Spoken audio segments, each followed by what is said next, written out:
Hi, it's Hannah with WTI. I have found the can opener that I'm going to have for the rest of my life. This is by PAKITNER, and let me tell you why I plan on having this one forever. It is super ergonomic. There's no squeezing two handles together.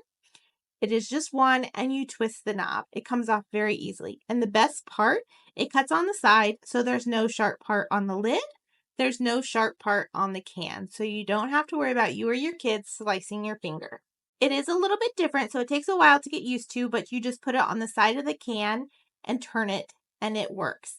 It's incredible. I don't exactly know how it works, but it does. Another great thing about this can opener is when you're done, you can just pull the lid off and it stays with the can opener. You just twist the knob the other way and then it will come off. Because of how it cuts the lid, it also can be used as a lid for storage.